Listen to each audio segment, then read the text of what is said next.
मेरे प्यारे दोस्तों, आप सभी का अपने YouTube चैनल गुरुकुल उन्नाव गुरुकुल पर स्वागत करते हैं। दोस्तों, जैसा कि हम एडवांस मैथ में एक एक चैप्टर का विधिवत अध्ययन करेंगे। सबसे पहले हम एक एक टाइप देखेंगे और टाइप के पहले बच्चों हम सबसे पहले बेसिक पढ़ेंगे। अगर हमें बेसिक किसी चैप्टर का अच्छे से तैयार हो जाता है तो हम वर्बली क्वेश्चन लगाएंगे, उसमें कोई भी क्वेश्चन आपको नहीं फंसेगा। आज हम जो टॉपिक अध्ययन करने जा रहे हैं, जो चैप्टर है वो है साधारण ब्याज। साधारण ब्याज और चक्रवृद्धि ब्याज दोनों को साथ ही पढ़ना होगा। साधारण ब्याज पहले समझना होगा और फिर चक्रवृद्धि ब्याज पढ़ना होगा, क्योंकि दोनों एक ही टॉपिक हैं। बस पहले हमें साधारण ब्याज समझ में आ जाना चाहिए, और साधारण ब्याज समझ में आ जाएगा तो हम चक्रवृद्धि ब्याज जो है आसानी से कर सकते हैं। दोस्तों, आज जो है हम बता रहे हैं कि सभी क्वेश्चनों को हमने टाइप वाइज रखा है। अगर आप बेसिक पढ़ लेते हो तो वर्बली क्वेश्चन लगाओगे, तो अभी हम उस हिसाब से पढ़ाएंगे कि आपको हम ये समझ के पढ़ाएंगे कि आपने इस चैप्टर का कभी अध्ययन ही नहीं किया। अगर हमारे सभी टाइप आप जो है इन सभी क्वेश्चनों को वर्बली क्वेश्चन तैयार करोगे, एक एक क्वेश्चन आप बिल्कुल आसानी से लगा सकते हो। लेकिन सबसे पहले बच्चों आपको बेसिक समझना होगा। अगर हमें उस चैप्टर का उद्देश्य समझ में आ जाए, उस चैप्टर को कैसे सॉल्व करना है, क्या मतलब है, अगर ये सारी चीजें बच्चों पता चल जाती है तो निश्चित है आसान चैप्टर हो जाता है। तो चैप्टर का नाम बच्चों हमने बताया साधारण ब्याज। क्या होता है साधारण ब्याज? बच्चों, साधारण ब्याज का मतलब यह है कि जैसे हम किसी व्यक्ति से 100 रुपए, 200 रुपए, 500 रुपए ले लिए। मान लीजिए हमने 100 रुपए लिए, 500 क्यों ज्यादा ले लिए, 100 रुपए ले लिए। अब 100 रुपए लेने का मतलब क्या है कि जब हम उसको एक वर्ष के अंत में देंगे, तो अगर हम 100 रुपए ही देंगे तो निश्चित वो नाराज हो जाएगा। वो यही सोचेगा कि हमने इनको 100 रुपए दिए थे और 100 रुपए देने के बाद जब एक वर्ष बाद दे रहे हैं तो 100 रुपए तो वो लेगा नहीं। तो हमें क्या होना होगा कि हम जैसे 110 देते, तो जो 10 रुपए हमने बढ़ा के दिए हैं और उसी को बोलते हैं ब्याज। क्या बोलते हैं? ब्याज। मतलब कि अब जो हम उसको धन देंगे उसको बोला जाएगा मिश्र धन। मिश्र धन क्यों बोलेंगे? क्योंकि उसमें आपका मूल धन है, क्योंकि उसने जो दिया था उसको बोलते हैं मूल धन, और जो आप 10 रुपए बढ़ा के दे रहे हो दोनों को मिला दिया जाएगा, उसे बोलते हैं मिश्र धन। और मिश्र धन पढ़ना है, मूल धन क्या है और साधारण ब्याज क्या है, ये सारी चीजें विधिवत समझोगे। बच्चों, हम कह रहे हैं कि अगर आप सभी टाइप को सीखना है, वर्बली क्वेश्चन लगाना है, तो पहले पढ़ना होगा बेसिक। तो पहले हम थोड़ा बहुत बेसिक समझ लेते हैं, फिर टाइप वाइज जो है हम क्वेश्चन करवाएंगे। तो बच्चों, सबसे पहले है क्या, नाम है चैप्टर का सिंपल इंटरेस्ट। इसे हम पढ़ते क्या हैं? इसे पढ़ते हैं साधारण ब्याज। क्या नाम है चैप्टर का? साधारण ब्याज। चैप्टर का नाम है साधारण ब्याज। चलो, अच्छा सा लिखा है, उसी को लिखा लेने दो, साधारण ब्याज। तो साधारण ब्याज को है साधारण ब्याज, ठीक है ना।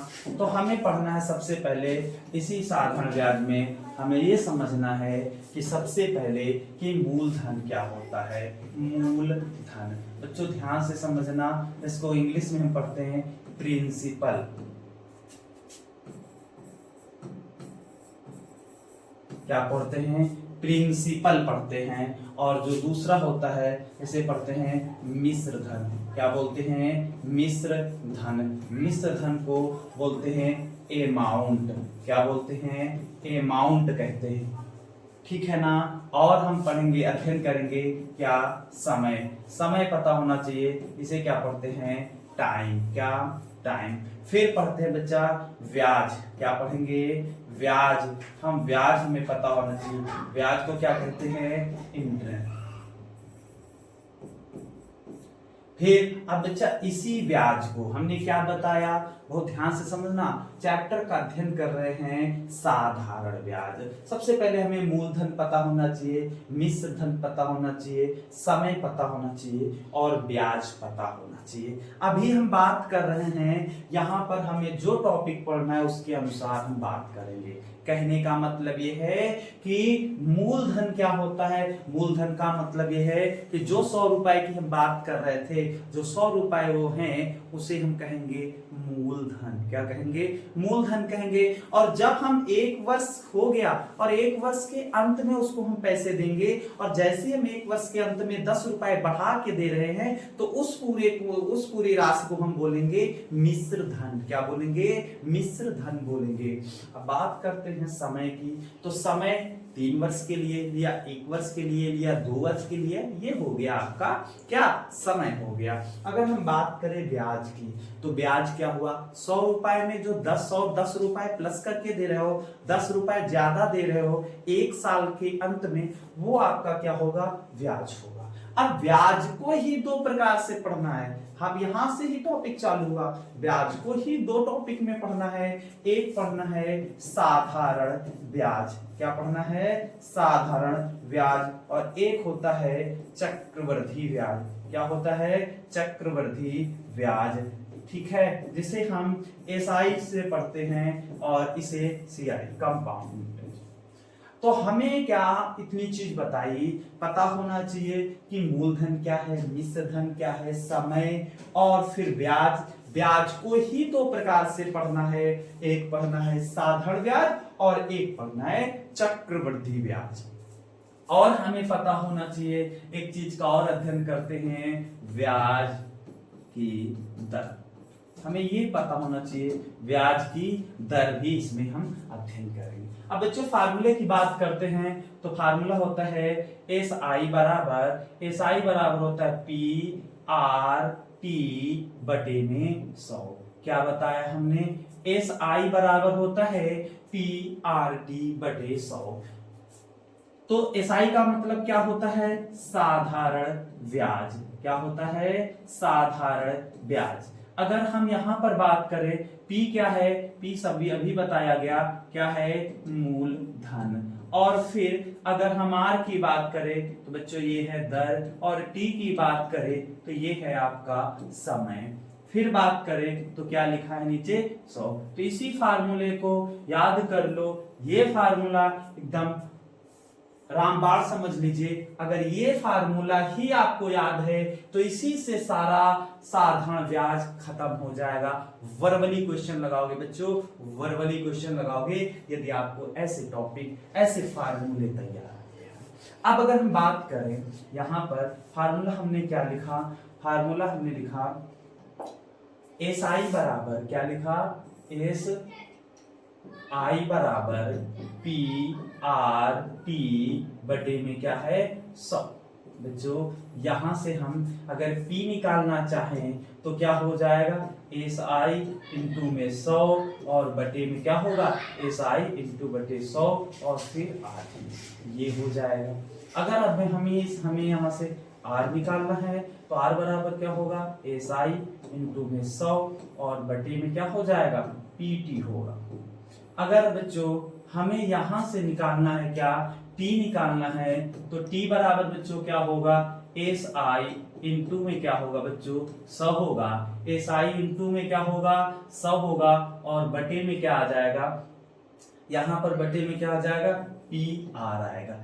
तो बच्चों यहां पर अभी हमने आपको बताया कि क्या तैयार होना चाहिए, क्या टॉपिक पढ़ा, साधारण ब्याज। हमें पता होना चाहिए कि मूलधन क्या है, मिश्र धन क्या है, हमने सब आपको बताया है। फिर समय, फिर ब्याज को 2 पार्टों में पढ़ना है, वही हमारे टॉपिक पढ़ने। हमने कहा कि ये एक ही टॉपिक के, एक ही भाग के जो है, एक ही चैप्टर के 2 भाग हैं, एक साधारण ब्याज और एक चक्रवृद्धि ब्याज है। साधारण ब्याज क्या होता है, चक्रवृद्धि ब्याज क्या होता है, हम वो भी बताएंगे।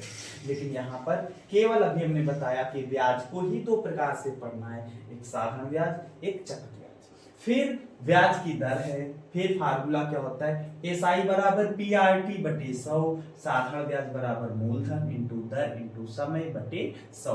और फिर अगर हमें यहां से अलग अलग फार्मूले की बात करें तो बच्चों यहां से हम एसआई बराबर कर सकते हैं, पी बराबर निकाल सकते हैं, आर बराबर निकाल सकते हैं और टी बराबर निकाल सकते हैं। यहां तक की तो कहानी बच्चों निश्चित है आपको समझ में आ गई होगी। अब बच्चों हम क्या सीखेंगे, अब हमें सीखना होगा कि वाकई साधारण ब्याज और चक्र ब्याज तो दोनों बताए जा रहे हैं, लेकिन रियल में साधारण ब्याज और चक्र ब्याज में अंतर समझ नहीं आ रहा है। सर जी बता रहे हैं कि 100 रुपए लिए 50 रुपए लिए, अरे नहीं समझ में आ रहा, ना समझो। आप केवल को जितना बता रहे हैं कि कौन कौन से फार्मूले पढ़े, आप अगर उतना अध्ययन कर रहे हो और हमारी बातों को समझते चल रहे हो, सुनते चल रहे हो, तो निश्चित है आगे जो टाइप वाइज क्वेश्चन बताए हैं उनको वर्बली लगाओगे बच्चों। अगर अब हम बात करें तो इतने फार्मूलों को आपने समझ लिया होगा। अब समझना ध्यान से, अगर अब मान लेते हैं क्वेश्चन के माध्यम से आपको एक क्वेश्चन के माध्यम से हम साधारण ब्याज और चक्र ब्याज का अंतर समझा देंगे। निश्चित है, जैसे हम मान लीजिए आपका जो मूलधन है, मान लीजिए मूलधन क्या है, मान लीजिए 100 रुपए है, हमने 100 रुपए किसी से लिए। अब जो समय है मान लीजिए 3 वर्ष का है, कितने वर्ष का है, 3 वर्ष का है, तो 3 वर्ष का है समय। फिर अगर हम बात करें कि जो दर है वो 10 वर्ष की है, क्या है 10। अब हम पहले बात करते हैं साधारण ब्याज समझते हैं, फिर चक्र ब्याज समझेंगे।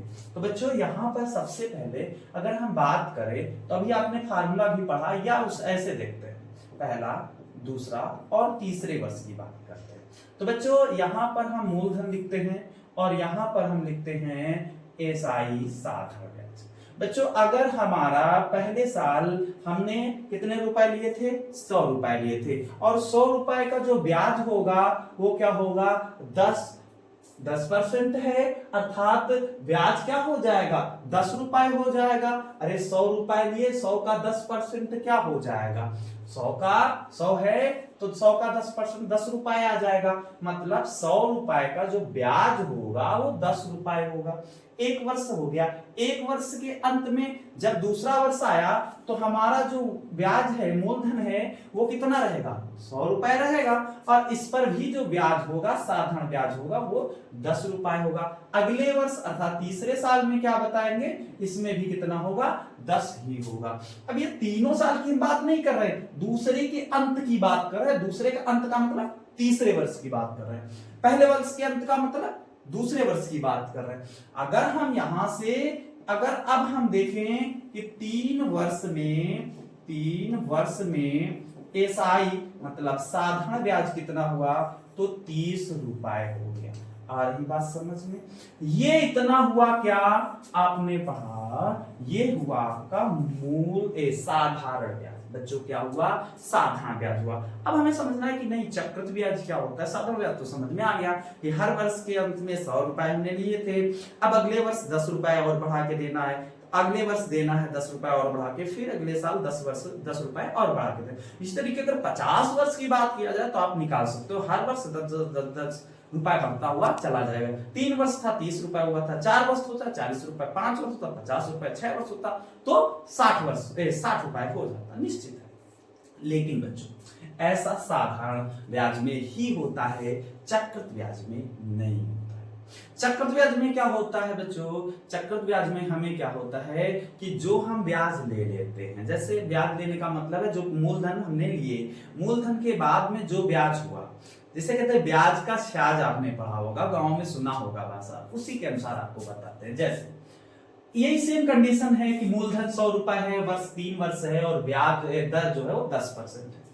अब हम बात करते हैं यहां पर, तो जैसे है मूलधन और यहां पर लिखते हैं चक्र ब्याज, मतलब कंपाउंड, पहला वर्ष, दूसरा वर्ष और ये तीसरा वर्ष। ध्यान से, कंपाउंड का मतलब होता है, कंपाउंड का मतलब होता है बच्चा संयोजन करना। क्या होता है, संयोजन करना। संयोजन का मतलब ये होता है कि जैसे हमने बताया कि हमारा जो मूलधन है वो 100 रुपए है, अब 100 का 10% जो ब्याज होगा वो तो 10 रुपए, पहला वर्ष तो कंप्लीट हो गया।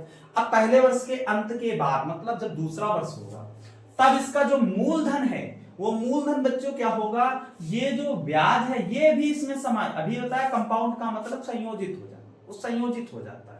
संयोजित होने का मतलब है अब आपका जो मूलधन होगा, क्या मूलधन, अब मूलधन क्या हो जाएगा, मूलधन क्या होगा, अब हो जाएगा 110 रुपए होगा। और 110 का 10% निकालोगे, 110 का जब 10% निकालोगे तो 11 रुपए। अब ये एक वर्ष के बाद दूसरे वर्ष में इतना आया, मतलब एक वर्ष के अंत में, या कह सकते हो या दूसरे वर्ष में ये आया। अब दूसरे वर्ष के अंत में अर्थात अब कौन सा आगे आ गया, तीसरा, तो यहां पर अब कितने रुपए होंगे, अब यहां पर हो जाएंगे जो आपका मूलधन हो जाएगा वो 121 रुपए। अब 121 का जब हम 10% निकालेंगे तो ये आएगा बच्चा कितना, 12 कितना हो जाएगा, 12.1 आ जाएगा।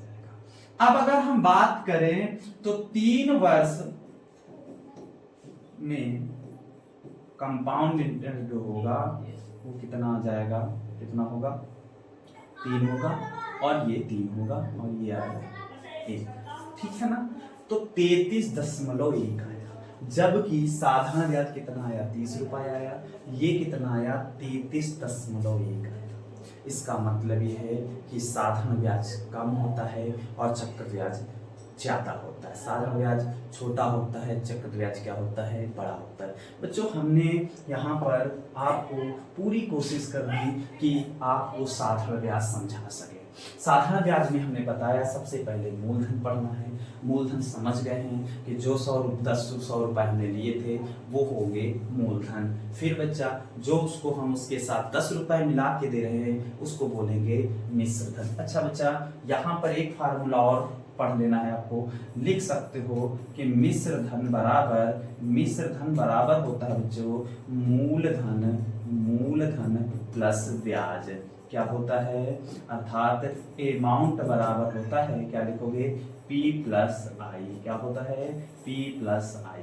ये भी हम पढ़ सकते हैं।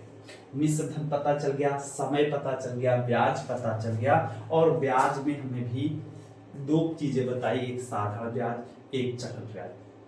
फिर ब्याज की दर बताया, क्या ब्याज दर की बात कर रहे थे। और फिर बच्चों हमने फार्मूला पढ़ा SI बराबर PRT, और फिर क्या था, साधारण ब्याज बराबर मूलधन इंटू दर इंटू समय बटे 100 होता है। मिश्र धन बराबर होता है मूलधन प्लस ब्याज होता है। बच्चों इसी प्रकार हमने अलग अलग फार्मूले पढ़े, अलग अलग जो है एक ही फार्मूले से SI बराबर PRT बटे 100। बच्चों अगर ये याद है तो आप ये निकाल सकते हो, कोई दिक्कत नहीं है। फिर बच्चों यहाँ पर जो है हमने ये चीज समझा कि वाकई साधारण ब्याज और चक्र ब्याज में अंतर क्या है, कौन बड़ा होता है कौन छोटा होता है, ये भी हमने आपको बताया। तो निश्चित है बच्चों हम इस वीडियो के माध्यम से आपको साधारण ब्याज और चक्र ब्याज का अंतर समझाया और साधारण ब्याज का बेसिक बताया है। तो बच्चों अब हम जो है आगे वाले वीडियो में जो है हम जो है एक एक टाइप के वर्बली क्वेश्चन लगाएंगे। बच्चों अगर हमारा ये वीडियो अच्छा लगा हो तो अपने दोस्तों के पास शेयर कर दो, और इसे इतना शेयर करो कि अच्छे से क्या होना चले, अगर जितना आप मोटिवेट हमें करोगे हम उतने अच्छे आपको वीडियो बनाएंगे और वीडियो बना के देंगे, जिससे क्या हो आपके जितने भी डाउट हैं वो हम अपने वीडियो के माध्यम से खत्म कर सकेंगे। ठीक है, तो मिलते हैं बच्चों नेक्स्ट वीडियो में।